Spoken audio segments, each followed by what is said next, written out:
Louis and Edwina Mountbatten. He was a distant royal relative. This was a young man in a hurry and going places. She, a wealthy socialite. Everybody in society had their eyes on Edwina. Together, they became one of the most influential couples of the 20th century. They were really looked upon more or less as the senior members of the royal family. And I assure you that their competence and their courage and their prudence, it is deserving of the very highest praise.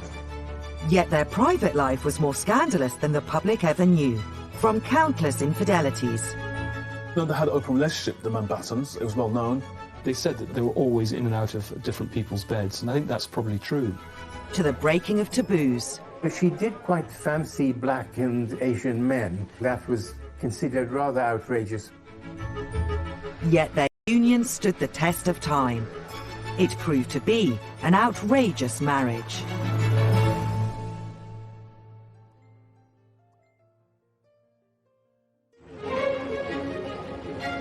Lord Louis Mountbatten, distinguished naval officer and last Viceroy of India.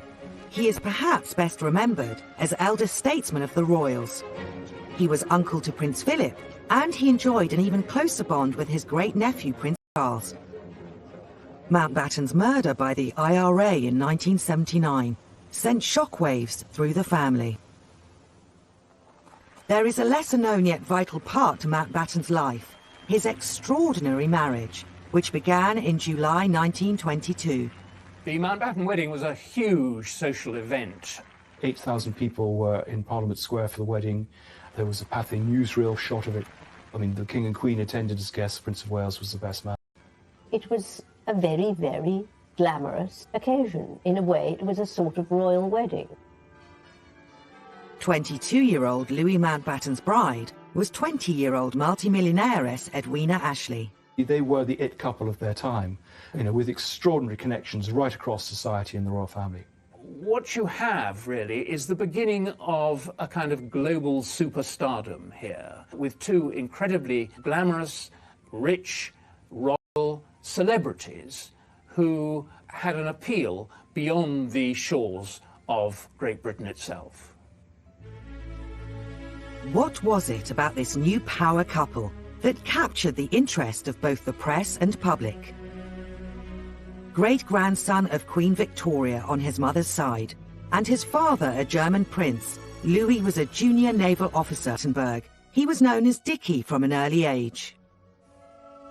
He was related to half the royal houses of Europe, really through Queen Victoria, who married off her children one by one, and so his network of connections was enormous.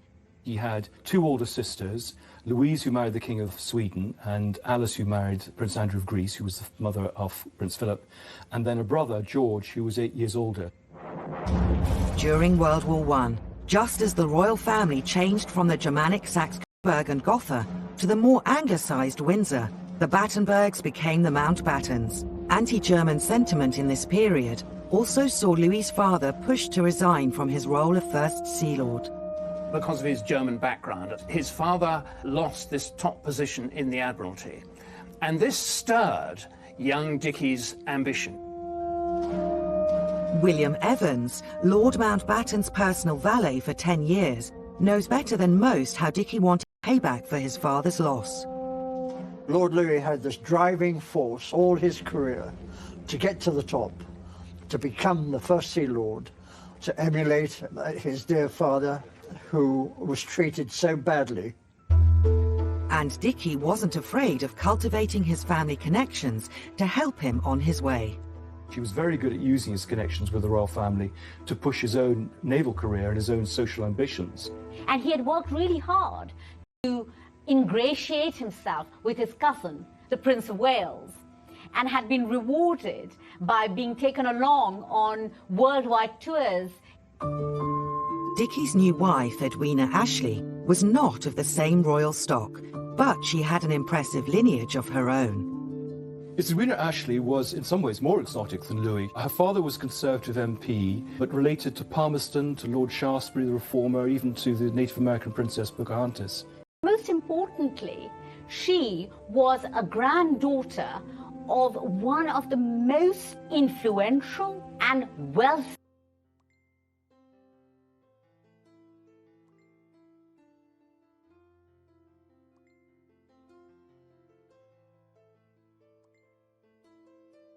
German financiers in Europe.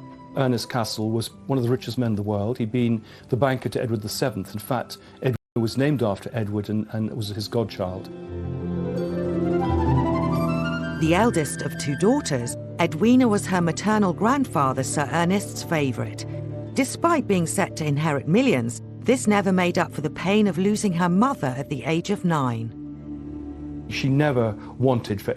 it was a very sad upbringing. Part of the unhappiness was not just that her mother had died. Her father remarried, and the stepmother was not very kind to the children. After going away to school, Edwina moved in with her grandfather. At the age of 18, she was launched into society. She was really the leading light of her generation in terms of glamour, in terms of richness, and as a desirable match.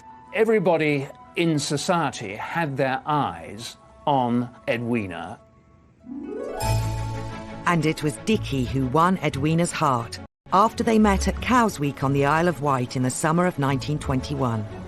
Dickie was tall, handsome, well-connected, and he was so clearly besotted with Edwina.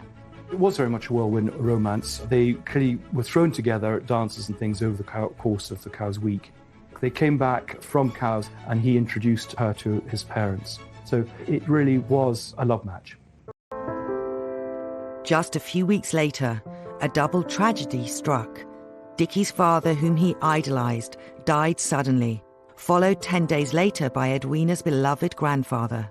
And so here were these two young people, and they were very young, who suddenly were, in a way, thrown together, not only by physical attraction, but by death and grief. The fledgling romance was interrupted when Dickie joined the Prince of Wales for an 8-month trip overseas. What he very much hoped was that she would contrive to come to India and meet him there. And being Edwina, she did. She basically presented herself at the Viceroy's house in India, and the two of them were almost immediately engaged. 4 months after their first meeting, Dickie proposed to Edwina, but certain members of society questioned his motives. When her grandfather died in 1921, Edwina became one of the richest heiresses in the world. Dickie, he wasn't, of course, very rich, not at all. He had the blood, but he didn't have the money. There's certainly been suggestions at the time and since that he was a gold digger out to get a fortune. But I think certainly from the letters that Dickie wrote to his mother and what he said to everyone, he was desperately in love with her, much more, I think, than she was with him. Edwina gained quite a lot from the marriage. First of all, she had access to these millions of pounds left to her by her grandfather, which otherwise she would have had to wait to the age of 28 to get. She had a husband and a domesticity that she'd lacked. I mean, her marriage to Dickie gained her an absolutely incontestable place in high society. After the wedding, life for this newlywed high society couple continued as it had started. They embarked on a honeymoon tour through Europe and America, lasting 4 months. The media just couldn't get enough of this British power couple. That people wanted to meet them. They wanted to meet the richest heiress in the world and someone who's part of the royal family. They met the President, Warren Harding. They met Babe Ruth, the baseball player. Eventually they ended up at the home of Douglas Fairbanks and Mary Pickford. And there they made a film with Charlie Chaplin. The Mountbattens had been introduced to Chaplin by a mutual friend, the Duke of Sutherland. The film was Chaplin's wedding present to the couple and was a case of art imitating life. Dickie was cast as the lover of Edwina's character, a wealthy woman abducted by a robber. Charlie Chaplin plays the hero who comes to her rescue. Whilst Nice and Friendly was never released in cinemas, this and newsreels of their wedding were among Dickie's favourite films. He did this remarkable thing of translating English royalty into international celebrity. They became, on their honeymoon, very, very high-profile figures. They became adept at dealing with reporters. The grand honeymoon also highlighted the differences between the couple. He had to plan everything. She was spontaneous. She was looking to break away from the restrictions that she'd had. They began to know each other's faults as well as strengths, and to find them not always compatible. After the honeymoon, inevitably, anticlimax. He went home and back to his naval career, and some people said that the Navy was his first love, and there's a lot of evidence for that. He was very much focused on the Navy, and there really was nothing much for poor Edwina to do. She feels very quickly very abandoned and bored and restless. She has all the connections and all the money, but she doesn't know what to do with her time. Now at a loose end, Edwina's behaviour was about to place both the couple's marriage and status in jeopardy. She was now getting the attention in some ways that she hadn't had as a child, and she relished it, and very soon she was beginning to have affairs.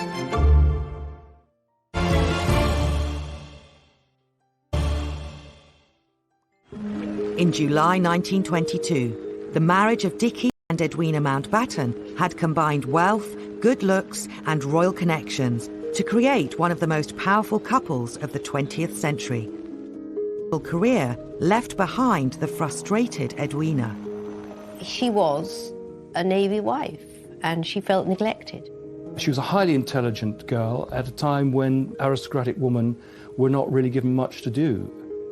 So she got on with whatever there was available, if you like. And in the 20s, that was having a good time. People talk about the roaring 20s and 30s. It was roaring. It was a hedonistic lifestyle. Edwina was someone who loved a party, who liked pushing the boundaries. She was drawn to decadent nightclubs and dancing and unusual bohemian people. She didn't have to work, and so she lived in this extraordinarily sort of high-octane world of high society. Edwina briefly paused her partying ways when she gave birth to the couple's first child, Patricia, on Valentine's Day 1924. But she did not take easily to being a mother. After a few days, she's almost looking for a new diversion and very happy to let her young baby be taken care of by an army of nannies. She was not a maternal person, much more interested in going to parties late nights and mixing with young men. She was now getting the attention in some ways that she hadn't had as a child, and she relished it. And probably within 3 years of the marriage, she was beginning to have affairs. In 1925, her first lover was naval officer Hugh Molyneux, the heir to the Earl of Sefton, regarded as one of the best-looking men in society. And that affair lasted for about a year, and then she almost seamlessly moved to an American polo player, a rich man, heir to a £40 million fortune, called Stephen Laddie Sanford. There were quite a lot of rather nice-looking, tall, energetic, sporty sort of young men. That was the type that she liked. News of Edwina's colourful love life was yet to reach the wider public, but rumours began to circulate in high society.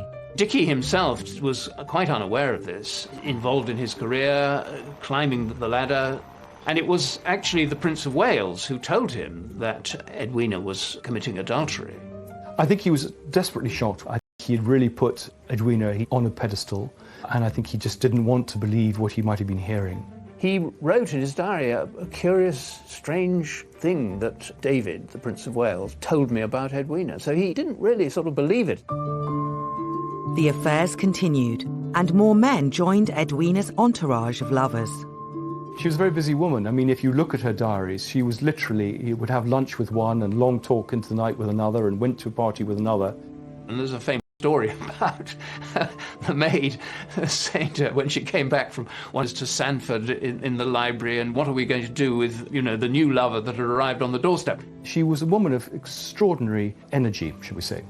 Edwina's behaviour was perhaps no different to that of her contemporaries.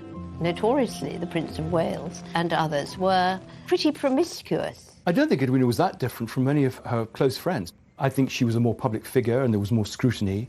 I think she was more brazen about it, cared less about what people felt. It soon became impossible for Dickie to ignore Edwina's extramarital relations, but rather than being angry, his response was more enlightened. He wanted to be an effective husband, and he felt he was letting her down. He certainly writes to her feeling that he's inadequate as a husband and as a lover and as a man. I think they soon realized that they were not sexually that well matched. I think he was not a particularly efficient lover. She expected more, and she got more from other men. Yeah, I think he'd been to a brothel to lose his virginity, but he'd had no real experience of women except in this rather romantic, airy-fairy way. He was very gallant, I think, at some level, in accepting the fact that he couldn't fulfill his wife's sexual appetites, and therefore tried to use that as an excuse to humour her extramarital affairs. Lord Louis was madly in love with her, so he put up with a lot. Some of Edwina's affairs were more difficult for Dickie to accept than others.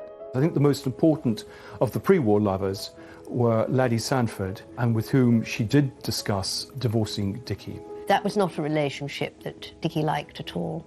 And Laddie Sanford did very much want Edwina to leave Dickie, and there was quite a sort of toing and froing and tug of war. Realising how much her relationship with Laddie had hurt her husband, Edwina had a prick of conscience. She wrote to Louis saying, "I feel I have been such a beast. I feel terribly about it all." That was when she chose Dickie. There was a reunion at one point between Dickie and Edwina, rather a successful reunion, and she then found she was pregnant. A second daughter, Pamela, was born on the 19th of April 1929, and the marriage was saved. Aware of the influence their union brought, it seems they wanted to avoid divorce at all costs. The couple certainly talked about divorce when Dickie realised about the affairs. But they loved each other, they had children together. I think Dickie realised that her wealth gave him independence and access that he wouldn't have had otherwise. She enjoyed the access that his connections brought. It was the and there was an element of his providing her with stability. Yet Dickie soon reached his limit. By the late 1920s, Edwina's affairs led her to be named as a co-respondent in several divorce cases. And of course, it was only because of her money and Dickie's influence that the scandals were kept from the pages of the media.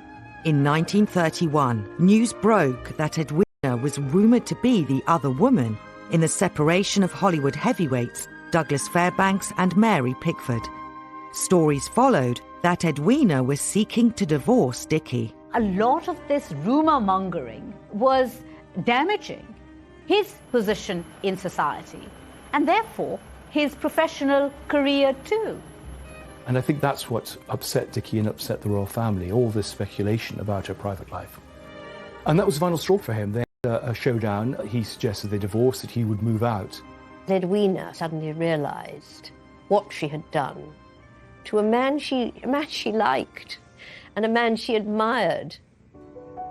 Edwina persuaded Dickie to stay, but to make their marriage work, they had a radical idea. Theirs would be an open marriage. They came to an accommodation that she would be discreet, that his career and his relations with the royal family would not be affected, that they would live as a couple together, and that's exactly what they did.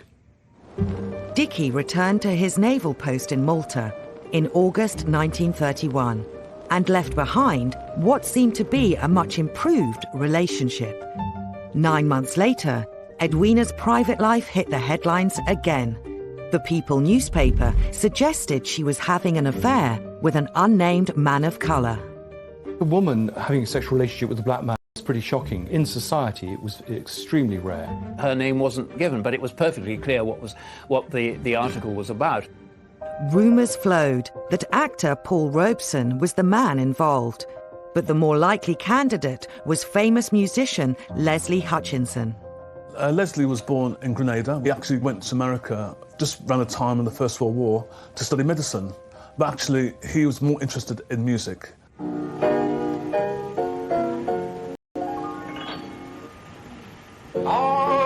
I tell you what is in my heart. He was able to combine his talented piano playing and the way he came across in terms of his singing. That would touch not just black people, but particularly white people. I think Edwina had met him probably in the mid-1920s. He was certainly a regular at some of the nightclubs they went to in London. She actually employed him for a period of time. Edwina and Leslie made no attempt to hide their relationship.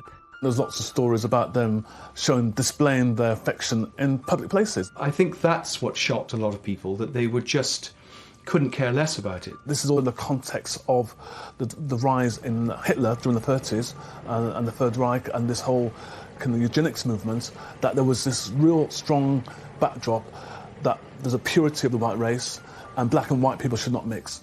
When the story reached the press in May 1932, both Dickie and the palace ordered Edwina to take the People newspaper to court to clear her name. But I think it was a public humiliation, the fact that it had got to the papers, the fact the royal family knew about it. The case was held early one morning with no press there. They agreed to apologise, there were no damages. There's a PR strategy to stamp out this scandal, which if it rumbled, it might have an impact on the future of the royal family. Once again, Edwina's escapades had left Dickie badly hurt. But she was about to get a taste of her own medicine when he had an affair.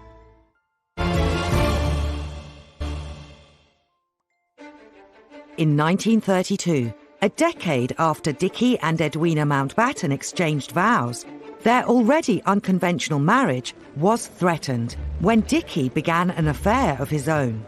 Dickie was slightly slow to take advantage of the open marriage that they were in effect having. Edwina reckoned that she should be free to play the field, whereas he should not. So the open marriage was only open as far as she was concerned. Dickie didn't wish to break his marriage vows. Edwina, for all her faults, was sufficient for him. He was devoted to his family. He was a very busy naval officer. And so I think that was one thing that he just didn't have time for until he met Yola. Dickie meets a vivacious, beautiful French socialite, Yola Letellier, who, amazingly, finds Dickie irresistible. The affair would last all of Dickie's life and was the first rival to his affections that Edwina had ever faced. Talk about double standards. I mean, Edwina was annoyed, shocked, horrified when she realizes that Dickie is serious about another woman. She was most upset and she felt badly treated by him. She wouldn't accept that what was sauce for the goose was sauce for the gander. But Edwina had a plan. She quickly turned anger into action and, surprisingly, affection. So she makes friends with Yola. Terrific friends, and these are the spas of Europe. Dickie is really very angry because he feels that Edwina has taken his girl away from him, which to a degree she has. On one occasion, Edwina writes to Dickie, hoping that he's not jealous that they are sharing a room on one of their trips away. That is one of the very strange things about their relationship. The suggestion is Edwina and Yola had an affair themselves, but in matters of this kind, so much is gossip and speculation. Whatever the true nature of their friendship, Yola was accepted into the family. But their threesome soon became a foursome when Edwina met a man who would mean much more to her than her previous flings.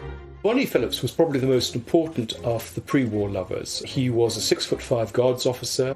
He was a man who was effortlessly successful, and I think he was just a very kind, intelligent man with whom she felt a very strong bond. Bonnie Phillips, Harold, was very sporting. He was easy and charming, and Dickie liked him. He liked the dear old rabbit very much. And so Edwina then began her sort of third phase, if you like, the travel phase. And she and Bunny went all over the place, really very exciting adventures. The newly built Burma Road, China, all sorts of places, and sometimes with other people, sometimes with people who didn't actually exist, whom Edwina wrote reassuringly to Dickie about, to really, in a way, save Dicky's face. She was away for almost 2 years with Bunny, travelling. These home movies reveal that Edwina enjoyed a lifestyle far beyond the reach of ordinary Britons in the 1930s, when travel was a luxury reserved for the very rich. Dicky remained friendly with many of her lovers, and it was a way of, I suppose, keeping that connection going with Edwina. The public persona was that he was this very successful naval officer. He was being supported by his wife. But of course, the private reality was that she was not there most of the time. She was elsewhere with other people. Edwina and Bunny would enjoy their affair until Bunny's engagement in 1944, an event Edwina had been dreading. To her lasting regret, Edwina actually suggested one of her best friends, Gina Werner, might be a good partner for him. In fact, she introduced him and they married at the end of the war. Edwina was absolutely devastated. Her family talk of trying to keep an eye on her to prevent her committing suicide. Dicky was immensely sympathetic and kind to Edwina. He really felt for her. He knew how hurtful this was. On the couple's marriage. World War II. In many ways, the Second World War was the making or remaking of their marital relationship. And this was directly because Edwina, at long last, appeared to find a role for herself that she enjoyed and that kept her busy. She started being in charge of various nursing and medical organizations, which transformed her life, really. At last, she had a role, she had a mission. Edwina threw herself into new roles for the St. John's Ambulance and the Red Cross. Finally, she won respect from her husband and professional equality with him. At the Red Cross garden party in St. James's Palace, tribute is paid to the self-sacrifice of Red Cross and St. John nurses and workers by Lady Louis Mountbatten. I have seen them during the worst air raids, dealing with terrible casualties, cheering and reassuring the public, coping with any emergency. And I assure you that their competence and their courage and their coolness, it is deserving of the very highest praise. Mountbatten was amazed and impressed at the transformation that he saw in Edwina during the war. No longer did he find a spoiled, bored housewife, but a professional woman who was spending every moment of her time and all her energies trying to do a professional job, just like he was. It made them a team. They were a team. They respected each other. They admired each other. In fact, Dicky at one point wrote to Edwina admiringly and said, we really do owe this to Hitler. While Edwina worked tirelessly at home, Dicky was still in pursuit of naval glory, at the helm of HMS Kelly off the coast of Crete. Dicky Mountbatten was known in the Admiralty as the master of disaster. He had a destroyer which went from one glorious defeat to another, as one naval officer put it. He was reckless, he handled his ship extremely badly. He was much frowned upon by the other chiefs of staff who thought that he was an amateur and grossly over-promoted, which he was. But he did have certain things going for him. One of those things was that he was tremendously good at human relations. So he was able to use personal charisma to promote himself. War had united the Mountbattens in their marriage, but victory for the Allied forces in Europe brought conflict to the couple once again. The end of the war brought Dicky huge accolades. I mean, every country wanted to give him awards, and he loved having decorations. But I think for Edwina, it was a step. So she was a slightly lost soul again. So it was really a rerun of what had been happening before the war. She had been separated. She'd had various lovers, including the head of CBS Records and Film, Bill Paley. And I think it was very hard for her. Edwina resumed her bed hopping, while Dicky's extramarital activities had broadened beyond YOLO. All were conducted with discretion, but rumours about the couple reached America. The FBI had opened a file for the Mountbattens during the war when he was appointed as the Supreme Allied Commander. They interviewed a woman called Lady Desise, who was a society hostess, and she revealed that the Mountbattens, she thought, were people with very low morals, and in her phrase, Mountbatten was a homosexual. The FBI was always drawing up reports on people, notorious people, and people who might be vulnerable to blackmail. And You say, well, where is the evidence? Where is the evidence? This is the entertainment of life. How do we know? How do we know? Rumour mongering was common in society, and the FBI claims were never corroborated. A high-profile couple such as the Mountbattens was always going to be a target for gossip. While their reputation remained intact, the biggest test for the couple was yet to come. Could their position and influence survive a scandal set on the world stage? He was a very good-looking man, and she was a very good-looking woman. I think in another life they might have well been very happily married. Edwina was almost like a besotted teenager in love for the first time.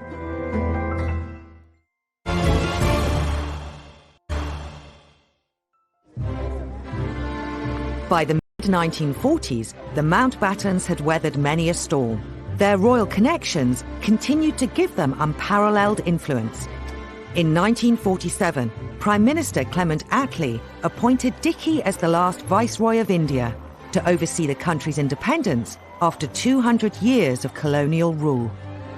Edwina would be Vicereine. In India, British power was eroding very rapidly indeed. The whole fabric of government in India, the British Raj, was collapsing. Dicky and Edwina were obviously united as Viceroy and Vicereine, and they both had roles to play in this. Edwina is thrilled at the prospect and the idea of overseeing the independence of a subcontinent tickles her fancy. When she arrived as Vicereine, as well as transforming to people of every sort, she began to loosen things up, if you like, in a very modern way. Edwina took to her new role with ease, but Dicky's task was formidable. Mountbatten didn't know the country at all. He came to it very much from his rather limited knowledge of British politics and a rather simplistic desire to do as quickly as possible, whatever it cost India. He was negotiating with the Muslim leader, Muhammad Ali Jinnah, and leader of the Congress Party, Jawaharlal Nehru, a Cambridge-educated intellectual with whom Edwina fell in love. Edwina was almost like a besotted teenager in love for the first time. They endlessly talked. They endlessly wrote letters to each other, all of which I've read over years and years. I call it poetry and philosophy, about their feelings, about their aims, their ambitions. He was a very intelligent man, very erudite and well-read. And it was a sort of mature relationship. They were soulmates. I think in another life they might have well been very happily married. Again, the Mountbattens' marriage was at the centre of speculation, and Edwina's relationship with Nehru much scrutinised. Nehru was the great relationship of her post-war life. He was the last of her lovers. It was a deeply spiritual and emotional connection, I think, as well as a sexual one. They had shared political interests. She was fascinated by what was going to happen with the new republic. She'd fallen deeply in love with India and its people, and I think he's inextricably mixed up with that. Freedom for the country she loved was to come at a high price. Mountbatten rushed through the independence and partition, with the Indian continent hit by violence and bloodshed. In Britain, his efforts were declared a success, but Edwina was heartbroken at returning. I'm grateful to India, and I shall always look on India as a second home. This was, I think, a very unhappy period of her life, separated from him and separated from the country that she had adopted as her own. The relationship continued through letters, through regular visits. They saw each other at least every 6 months. She would come to India in the spring, and he would come to Britain often in the autumn. And Dicky would allow them to be alone together at Broadlands, the country house in Hampshire, or they would meet in London. They did have a strong love, very great, deep enduring bond, and they needed each other. Edwina and Nehru remained devoted to each other for over a decade, until their love affair was cut short on the 21st of February 1960. Edwina had always suffered from various ailments throughout her life, and in her late 50s, she had been warned to slow down. She was travelling a lot for the Red Cross and St John Ambulance, and indeed it was on one of those trips that she died. She wore herself out. She had visited Nehru in India, then gone on to Singapore. She was found in the morning, having had a fatal coronary thrombosis, surrounded by Nehru's letters. It is a mark of the deep love they shared for the rest of their lives. I can't think of anything more moving than that. Dickie learnt about the death in the middle of the night. He got a phone call and was devastated. At Edwina's request, she was buried at sea, attended by the royal family, Dickie and their children. He was devastated, absolutely devastated, and he just wanted to die. He was so lonely. Even though they led almost separate lives, they did get on, and towards the end, they were real pals, real friends. He threw himself into his work. He had another 5 years in the Navy. There were a number of affairs. He had been very close to the young naval officers that he served with, who he'd entertained for the weekend. Often the wives came and stayed slightly longer than the husbands.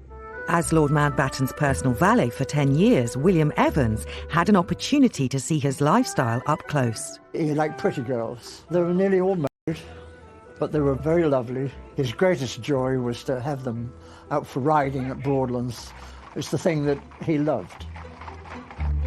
He had an affair with Shirley MacLaine, and she was often at Broadlands. So there were a lot of women in his life.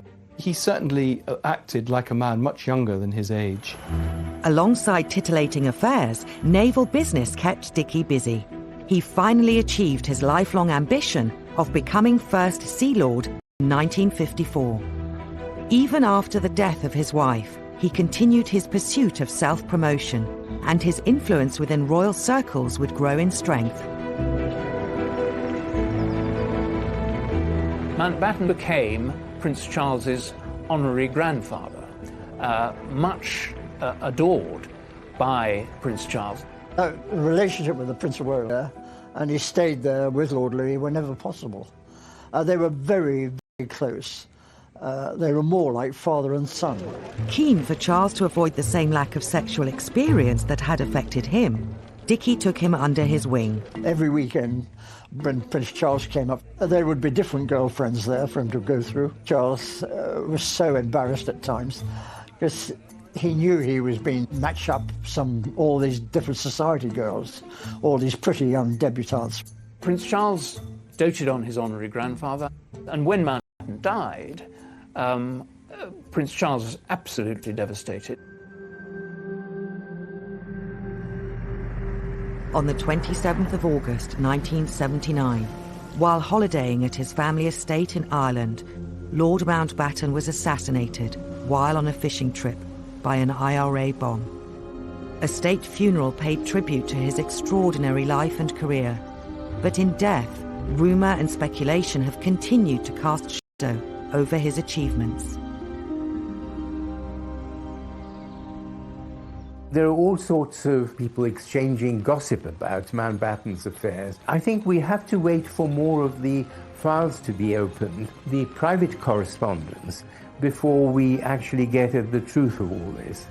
Sealed by a government order, many of Dickie and Edwina's personal letters and diaries remain a mystery, but it's certain that they lived extraordinary lives with great passion.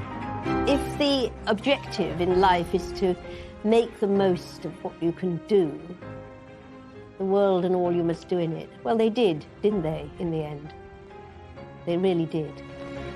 Dickie and Edwina's marriage was miraculous.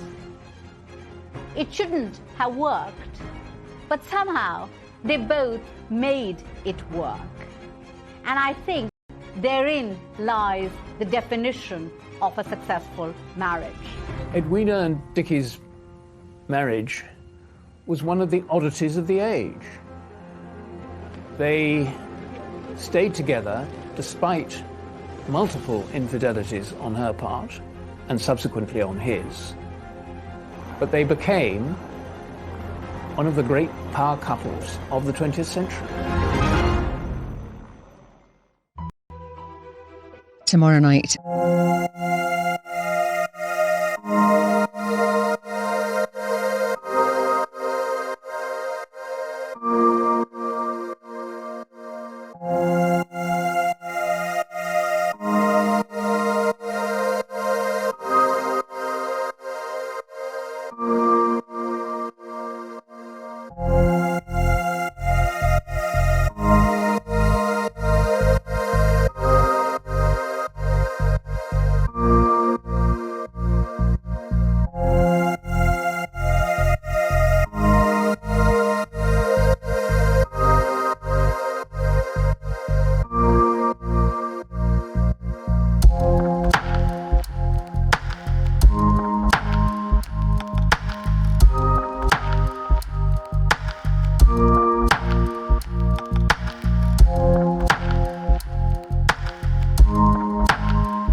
Victoria on his mother's side, and his father a German prince. Louis was a junior naval officer at Battenberg. He was known as Dickie from an early age. He was related to half the royal houses of Europe, really through Queen Victoria, who married off her children one by one, and so his network of connections was enormous. He had two older sisters, Louise, who married the King of Sweden, and Alice, who married Prince Andrew of Greece, who was the mother of Prince Philip, and then a brother, George, who was 8 years older.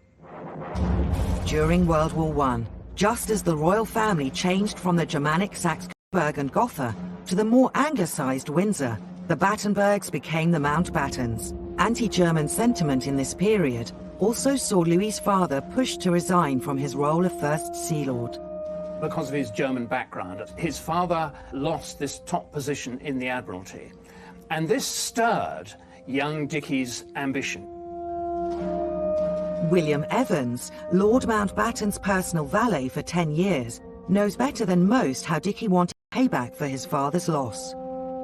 Lord Louis had this driving force all his career to get to the top, to become the First Sea Lord, to emulate his dear father, who was treated so badly. And Dickie wasn't afraid of cultivating his family connections to help him on his way. He was very good at using his connections with the royal family to push his own naval career and his own social ambitions. And he had worked really hard to ingratiate himself with his cousin, the Prince of Wales, and had been rewarded by being taken along on worldwide tours.